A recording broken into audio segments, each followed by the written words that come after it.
Amin. Ya, di hari pertama sampai hari keempat kita sudah melihat banyak tentang makna sabat, tentang perhentian, seperti apa kondisi perhentian itu.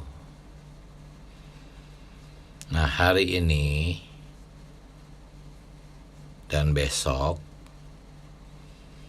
kita masuk ke dalam pembahasan tentang sarananya.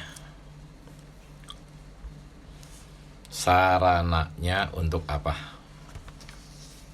Untuk memasuki perhentian itu. Sarananya. Ya, dan di garis besar yang hari kelima dan keenam di sana dikatakan sarana, ya, untuk menikmati Kristus sebagai negeri yang baik adalah apa? Firman Allah. Ini yang akan kita lihat hari ini dan besok. Jadi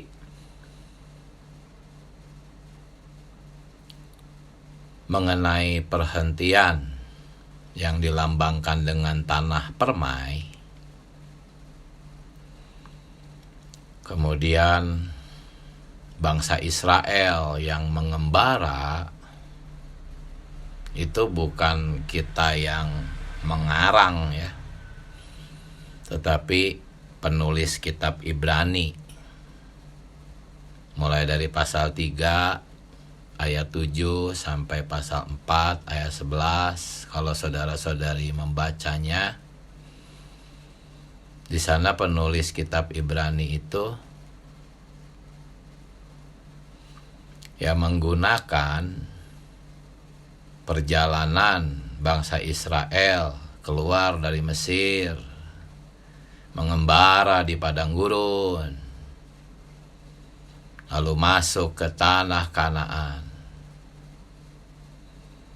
Jadi itu bukan kita, ya, yang menciptakan gambaran ini, tetapi penulis kitab Ibrani itulah. Ya, sehingga judul kita di minggu ini adalah Kristus sebagai perhentian sabat kita, dilambangkan oleh negeri Kanaan yang baik. Jadi perjalanan bangsa Israel dari Mesir mengembara sampai sebagian kecil masuk tanah Kanaan itu adalah lambang. Itu adalah lambang, bukan kata kita juga, tetapi kata Paulus di 1 Korintus 10 ayat 5 sampai 6. Paulus jelas-jelas menyebutkan bahwa pengembaraan mereka di padang gurun itu adalah lambang, ya, lambang. Di ayat 6-nya jelas dikatakan semua itu, yaitu mengacu kepada bangsa Israel dari Mesir, padang pasir, dan ke Kanaan, itu dikatakan di ayat ke-6, ya, 1 Korintus 10 itu semuanya itu telah terjadi sebagai lambang. Kalau di LAI tanda, tapi teks aslinya itu lambang. Jadi kita harus mempelajari lambang-lambang ini. Alkitab penuh dengan gambar yang adalah lambang-lambang. Jadi saudara-saudari, bangsa Israel mengembara putar-putar di padang gurun 40 tahun. Padahal sebetulnya nggak perlu sampai 40 tahun. Ya, bisa dengan cepat sebetulnya. Kalau nggak salah itu kalau normal jalurnya hanya 11 hari saja. Atau tidak sampai 1 bulan lah. Sebetulnya jarak dari Mesir ke Kanaan.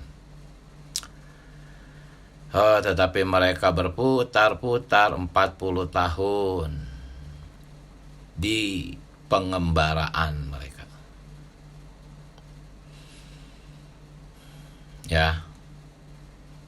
Itu adalah lambang, saudara-saudari, lambang. Lambang kondisi kita hari ini. Ada orang-orang Kristen yang sudah percaya Tuhan, menerima penebusan anak domba Paskah di Mesir. Mereka keluar dari Mesir dengan semangat. Itulah kalau orang Kristen yang baru percaya itu pasti seperti bangsa Israel ketika keluar dari Mesir. Mereka begitu semangat. Tuhan memberkati mereka dengan emas. Mereka mengalami mujizat.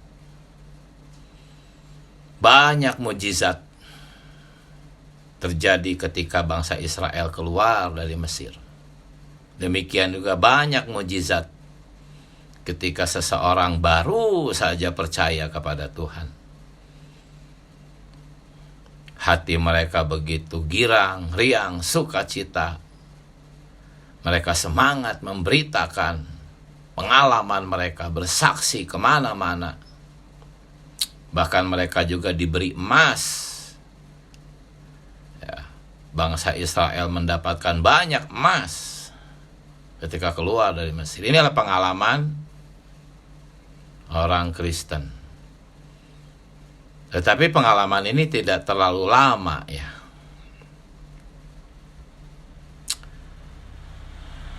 Mulai masuk ke pengembaraan. Pengalaman sukacita itu tidak terlalu lama.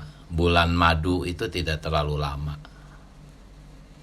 Mulai masuk ke dalam pelatihan. Setelah anak dilahirkan ya harus dilatih. Nah, mulai masuk pelatihan, inilah pengembaraan. Kita semua sama seperti itu. Ya. Jarang, bahkan tidak ada dari Mesir langsung loncat ke Kanaan gitu ya. Nggak ada. Hanya orang-orang Kristen tuh seharusnya tidak terlalu lama dalam pengembaraan.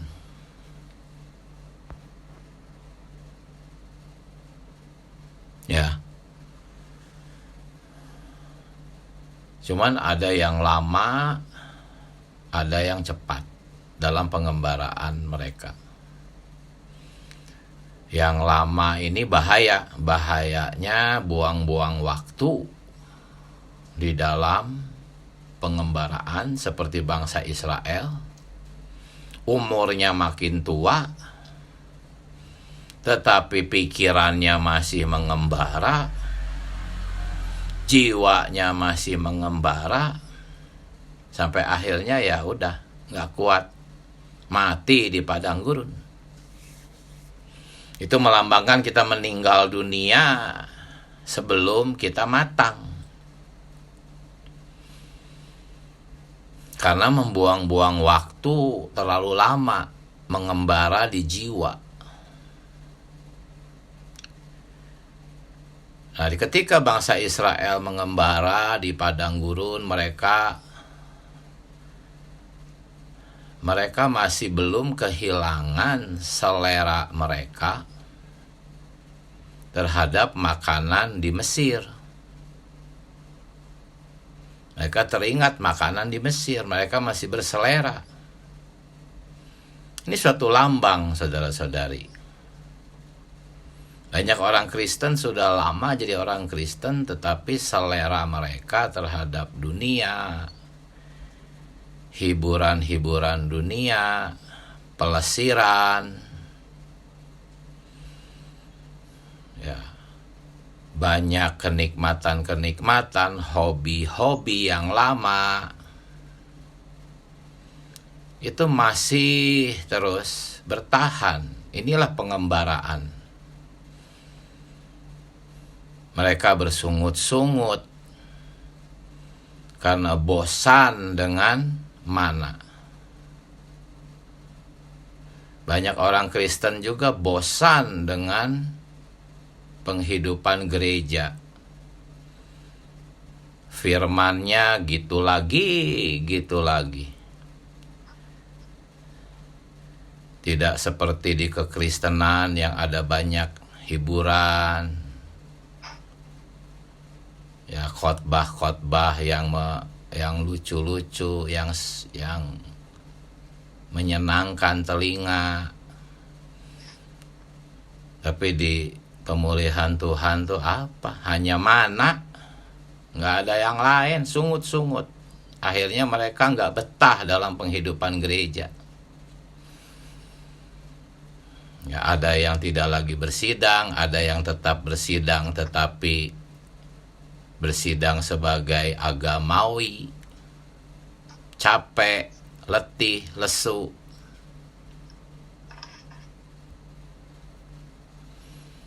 Memang kalau kita masih mengembara di dalam jiwa kita, sidang-sidang tuh nggak nikmat, saudara-saudari. Apalagi mau bangun pagi, berat.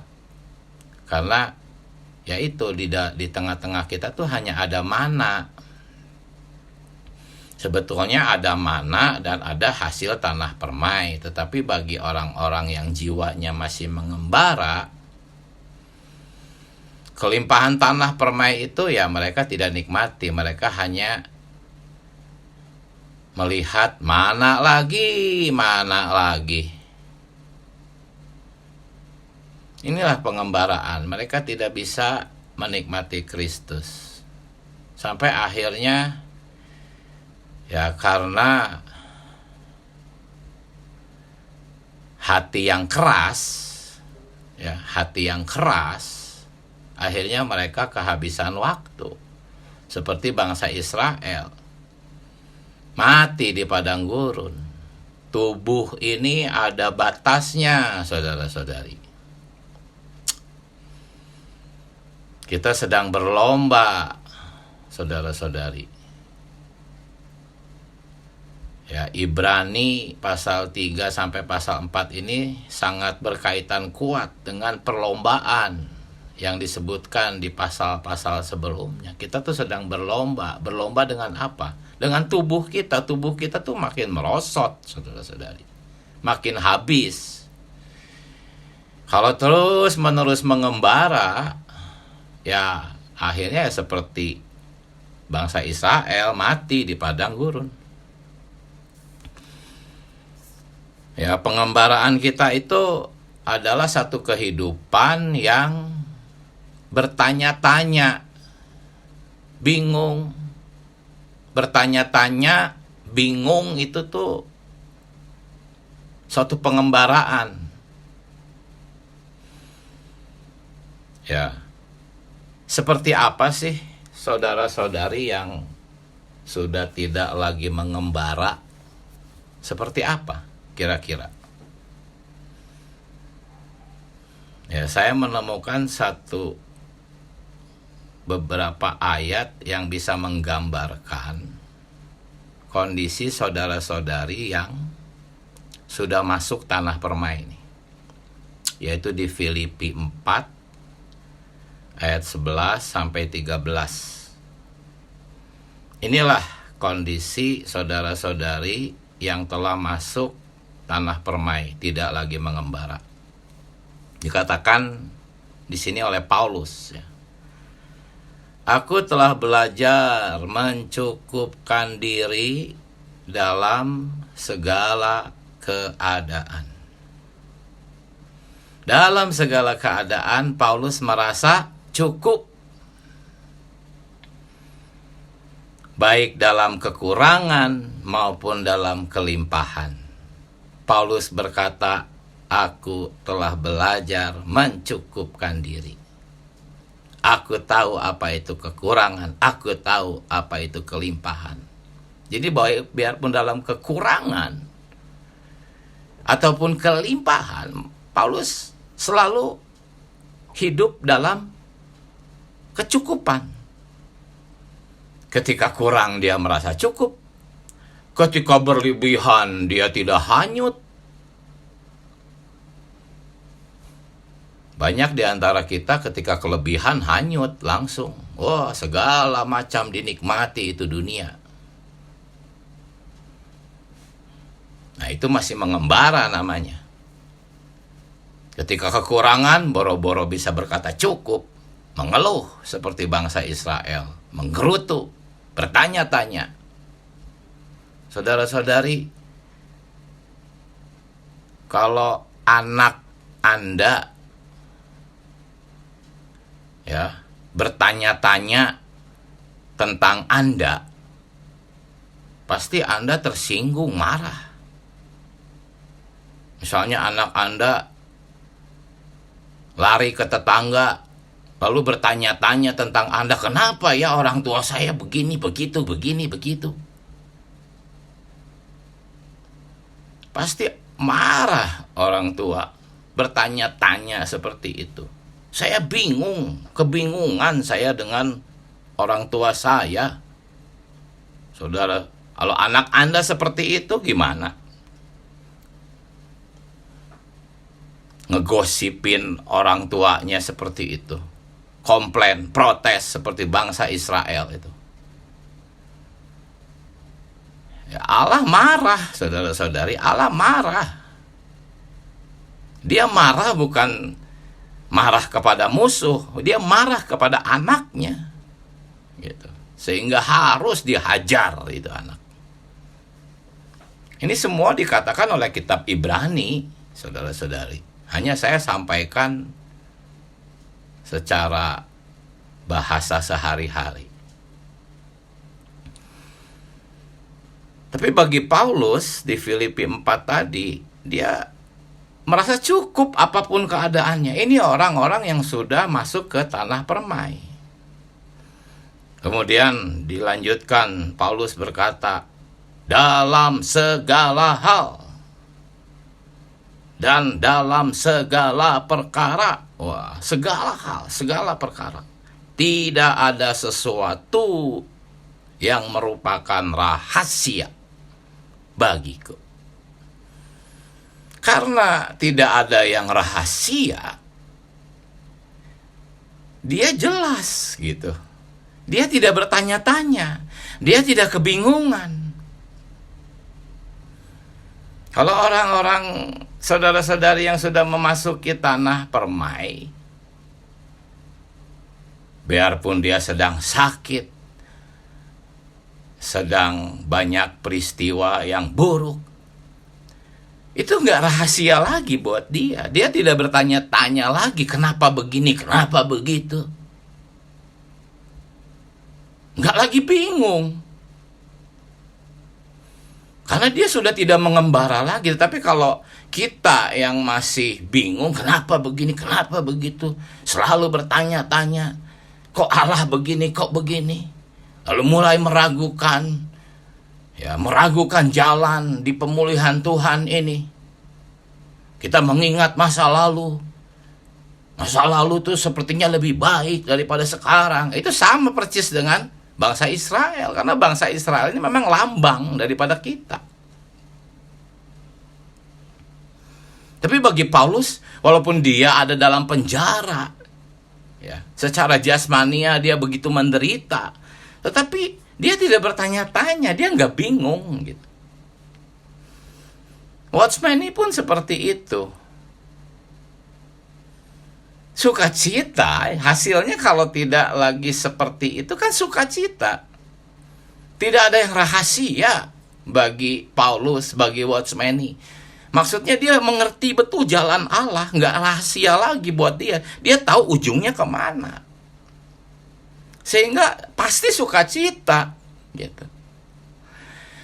Penderitaan kita sih belum apa-apa, saudara-saudari.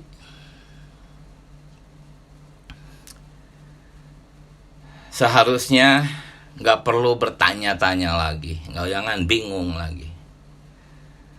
Ya, Paulus berkata baik dalam hal kenyang maupun kelaparan. Wah, kita pernah nggak kelaparan? Paulus mengalami kelaparan. Kita mungkin jarang, bahkan tidak pernah mengalami kelaparan. Itu satu kondisi yang sudah, berat. Ya, tetapi tidak ada yang rahasia bagi Paulus. Nggak lagi bingung, nggak lagi bertanya-tanya. Kok begini, kok begitu. Senantiasa merasa cukup. Kemudian terakhir, segala perkara, kata Paulus, dapat ku tanggung di dalam Dia. Ya, kalau kita merasa, aku nggak sanggup. Nah, itu masih mengembara namanya ya. Tuhan Yesus, tolong saya Tuhan, tolong kami Tuhan, bisa melihat semua jalan-jalan-Mu itu baik. Tuhan, Engkau bekerja dalam setiap situasi, mendatangkan kebaikan bagiku Tuhan.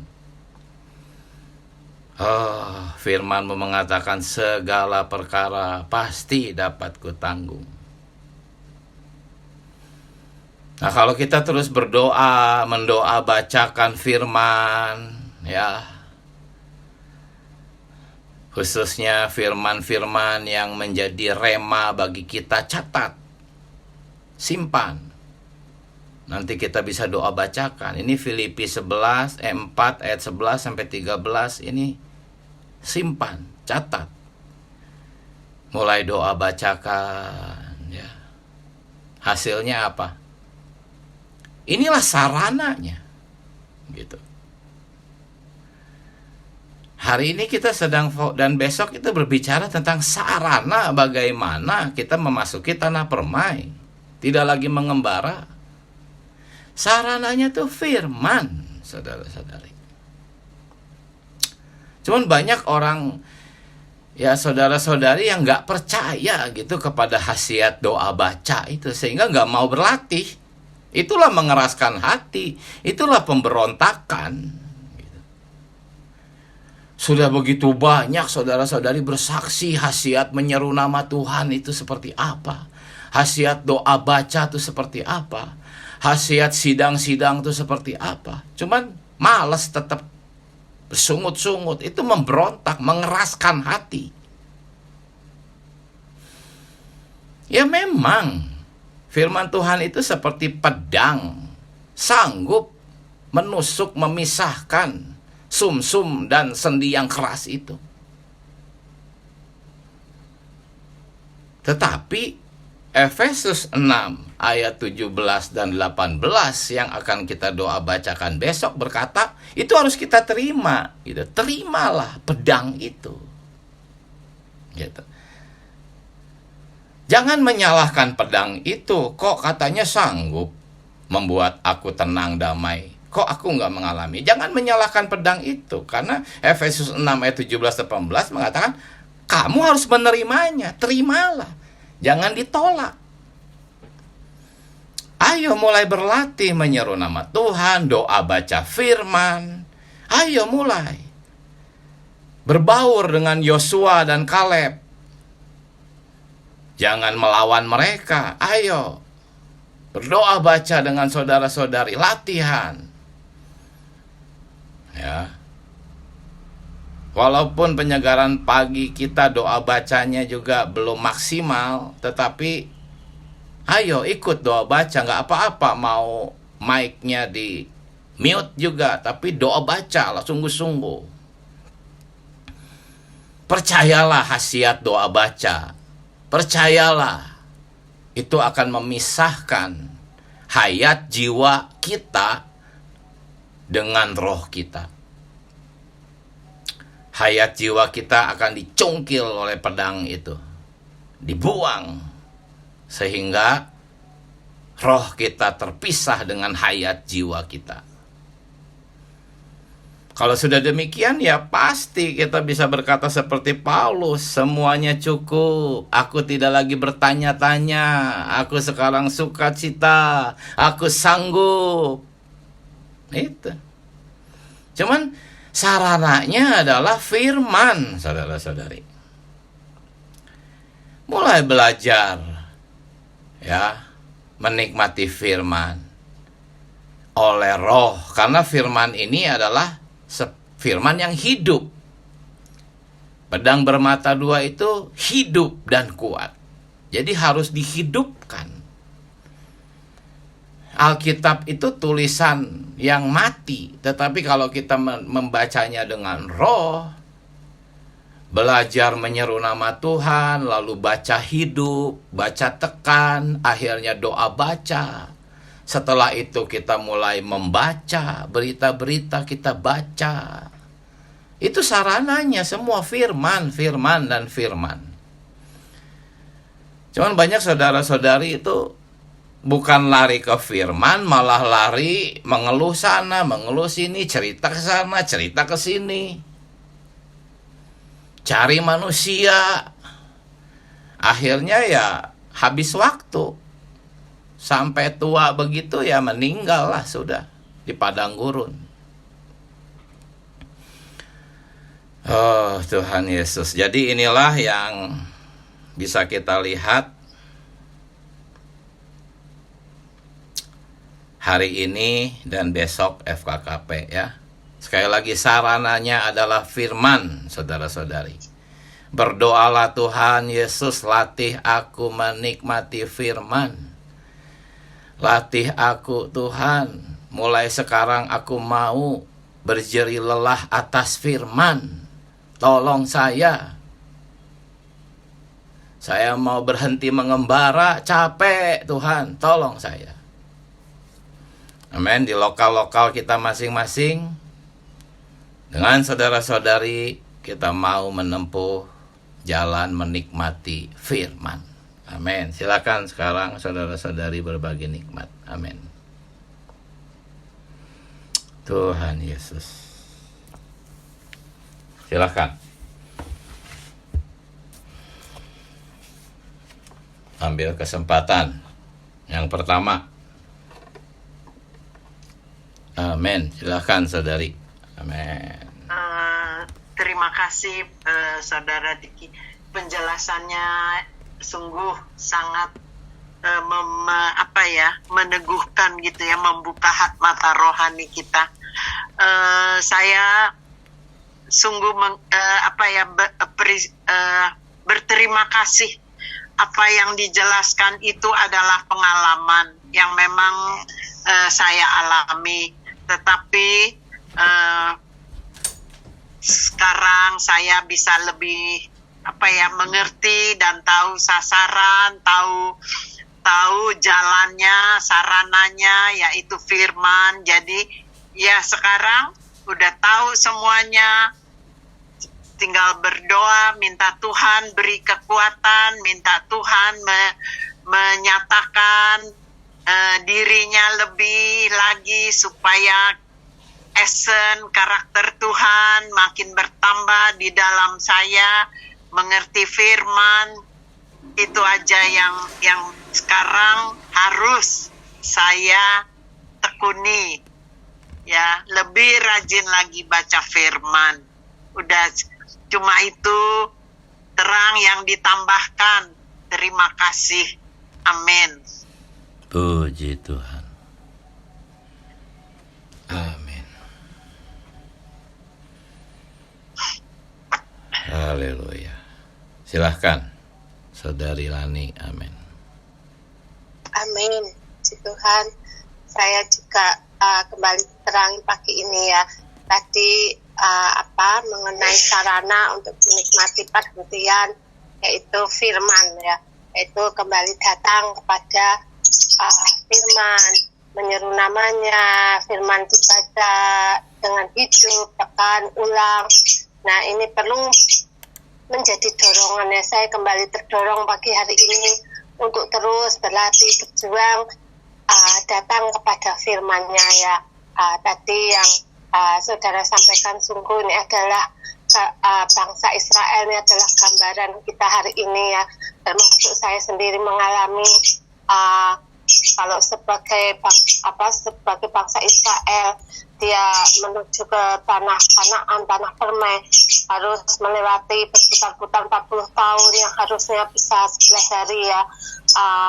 Saya dulu melihat kenapa tidak langsung aja, tetapi ini adalah gambaran kita hari ini. Seringkali saya sendiri mungkin mengeluh, mungkin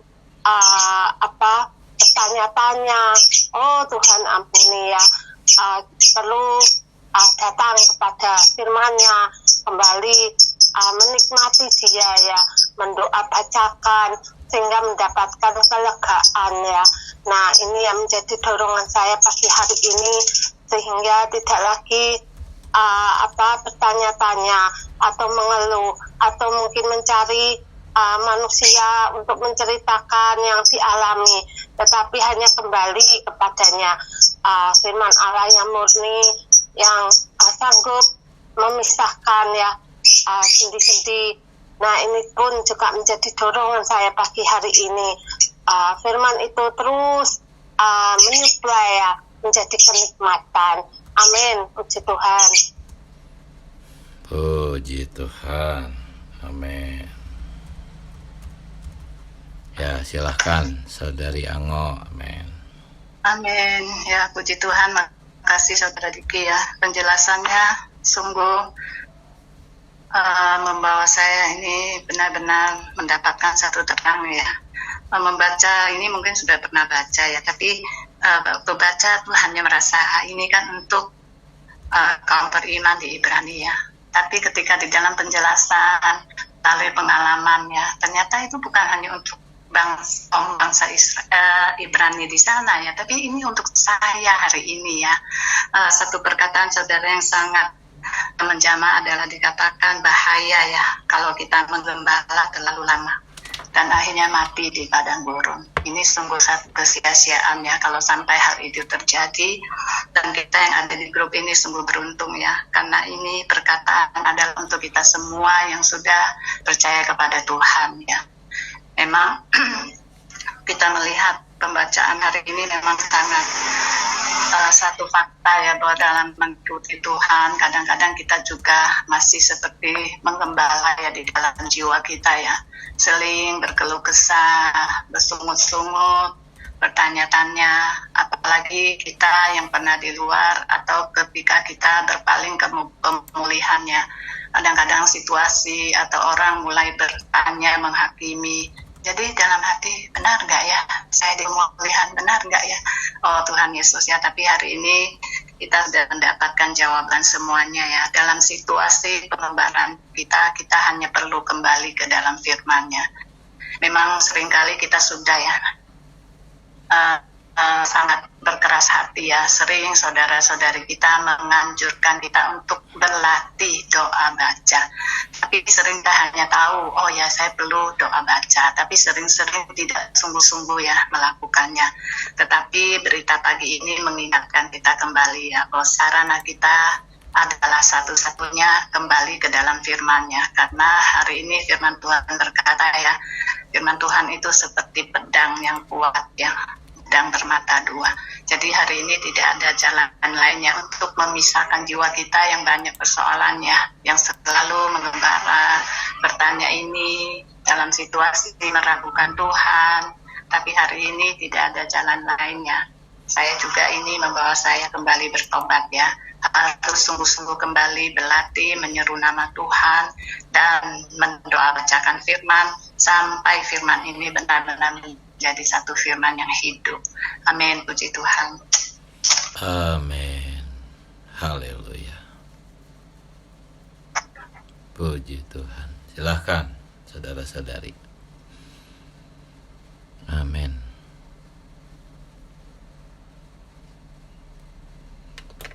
Tuhan Yesus. Amin. Silahkan Saudara Ediono. Amin. Amin. Puji Tuhan, saudara-saudari ya, kita bersyukur ya untuk firman Tuhan, ya, pembicaraan Tuhan di dalam pemulihan Tuhan. Kita melihat ya di sini ada 3 tahapan dikatakan ya, yang dialami oleh bangsa Israel ya. Ini adalah lambang bagi setiap kita. Nah, di sini ada Mesir, padang gurun, dan tanah Kanaan. Ya, saya percaya setiap kita yang orang Kristen sejati ya, orang yang benar-benar sudah menerima Yesus Kristus sebagai Tuhan dan Juru Selamat, pasti memiliki pengalaman-pengalaman ini di dalam kehidupan kita. Ya, saya bersyukur ya, waktu saya baru percaya Tuhan, ya benar ya, kita mengalami waktu awal-awal itu ya mujizatnya gitu nyata. Kita doa langsung dijawab Tuhan. Ya, itu seperti pengalamannya seperti di bumi seperti di surga ya. Waktu itu saya memberitakan Injil itu seperti orang gila. Semua orang yang saya temui, saya beritakan Injil saking sukacitanya. Ya, tapi pengalaman itu nggak lama ya. Ya, kemudian Tuhan membawa kita ke padang gurun. Nah, di padang gurun ini, waduh, kita baru mulai bersungut-sungut, ya, mengeluh, mempertanyakan Tuhan. Kita sering ya, saya sering menyalahkan firman Tuhan. Ini firman benar nggak? Ini benar nggak? Ya, kita benar-benar dibawa ke pengalaman-pengalaman yang real seperti ini. Ya, saya pengalaman padang gurun saya cukup lama ya, 10 tahun lebih. Ya, saya di Denom karena tidak tahu ya, seperti yang tadi saudara kita katakan, doa baca firman, ya, melatih roh, ya nggak tahu perkara-perkara seperti ini ya, sehingga ya berada di padang gurun ya. Tapi ketika kita sudah ada di pemulihan Tuhan ya, seharusnya kita ya dengan melatih roh, mendoa bacakan firman, kita seharusnya bisa ya membedakan mana jiwa mana roh ya, karena pengalaman akan tanah Kanaan itu adanya di dalam roh. Kalau kita orang Kristen tidak bisa membedakan mana jiwa mana roh, kita nggak akan bisa membedakan memiliki pengalaman tanah Kanaan. Ya, saya bersyukur ya, setelah saya di pemulihan Tuhan ya, pertama kali saya di pemulihan Tuhan, saya membaca buku Roh, Jiwa, dan Tubuh ya. Saya masih ingat ya, satu-satunya buku rohani yang pernah saya buang yaitu Roh, Jiwa, dan Tubuh. Pertama kali saya baca, saya buang loh saudara-saudari buku itu. Saya campakkan ke samping. Saya berpikir, mana mungkin manusia bisa membedakan apa yang dari roh dan apa yang dari jiwa. Mana mungkin roh dan jiwa itu bisa dipisahkan. Ya, itu karena saya masih ada di padang gurun. Ya, tapi kemudian ya oleh kemurahan Tuhan saya baca kembali ya buku itu. Kemudian saya mulai melatih. Ya benar saudara-saudari, ya ketika kita sudah rajin ya mendoa bacakan firman itu, ya saya melihat di dalam, setelah saya ada di dalam pemulihan Tuhan, wah, saya melihat ya, saya mulai hampir-hampir ya, saya berpikir-pikir firman-firman yang saya baca, saya tidak pernah lagi meragukan ya, dan saya juga tidak pernah mempertanyakan Tuhan lagi keluhan-keluhan saya ya. Saya cari-cari ya, selama beberapa tahun terakhir kok saya nggak pernah lagi ya mengeluh sama Tuhan, menggerutu, mempertanyakan Tuhan. Ya, ini luar biasa saudara-saudari ya. Kita perlu terus mengalami ya pengalaman-pengalaman tanah Kanaan ini ya, kita terus sampai kita benar-benar mencapai ya kematangan seperti Rasul Paulus. Dan seperti tadi saudara kita berkata di Filipi ya, aku tahu apa itu kekurangan, aku tahu apa itu kelimpahan ya. Dalam segala sesuatu ya, aku belajar mencukupkan diri di dalam Kristus. Ya, itu sangat pengalaman yang sangat indah saudara-saudari, sehingga kita benar-benar tenggelam di dalam Kristus. Ya, benar-benar berjalan di dalam roh itu, tidak lagi mengembara. Ya, puji Tuhan saudara-saudari. Haleluya. Amin. Haleluya. Puji Tuhan. Silakan, masih ada waktu. Amin. Ya, silakan saudari. Amin.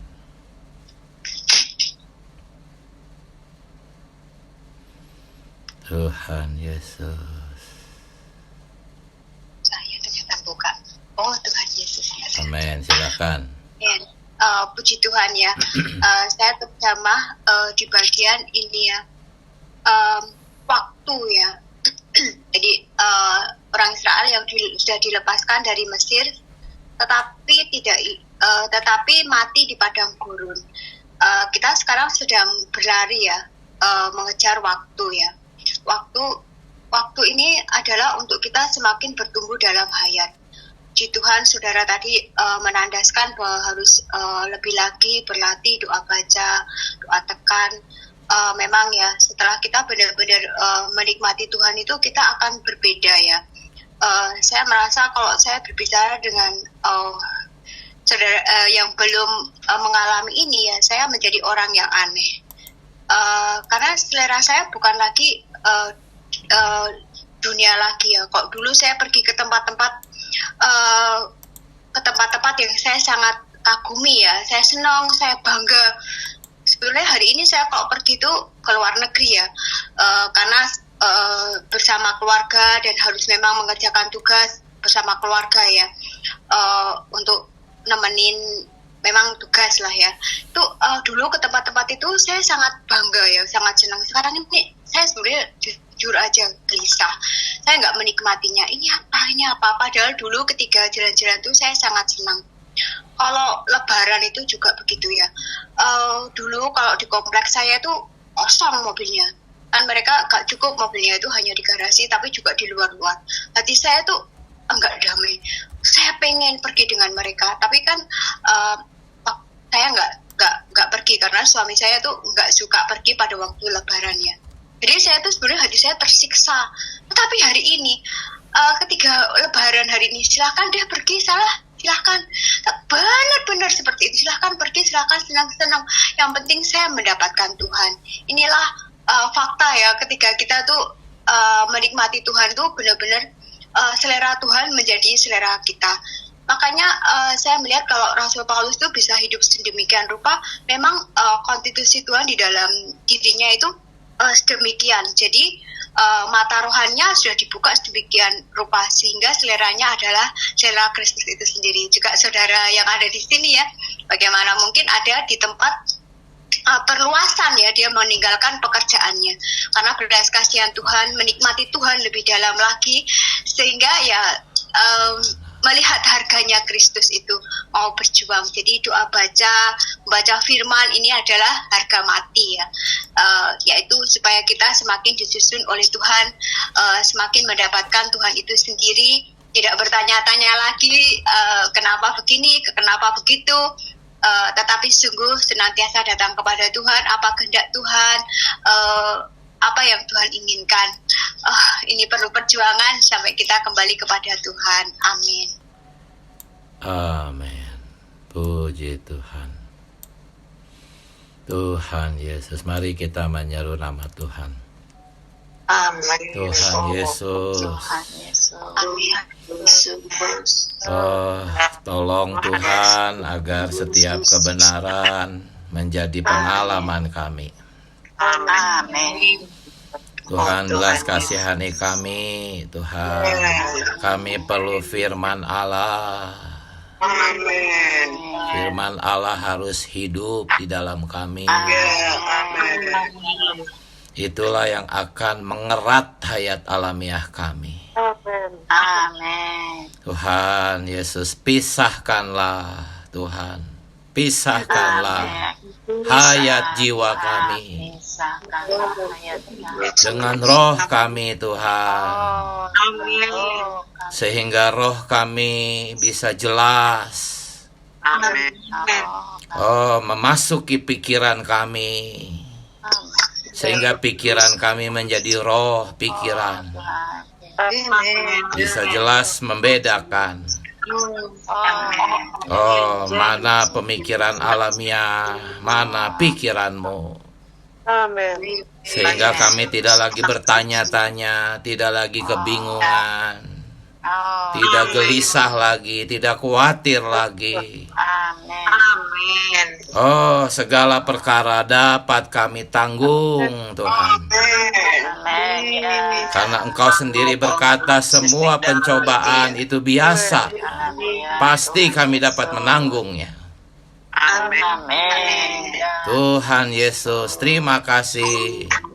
Bawa kami masuk ke dalam realitas berita-berita Kami masuk ke sepanjang minggu ini. Haleluya. Amin. Haleluya. Sampai jumpa saudara-saudari. Amin. Amin. Saudara Diki. Amin. Terima kasih saudara-saudari. Saudara-saudari, terima kasih saudara Diki. Ya. Berkati. Amin.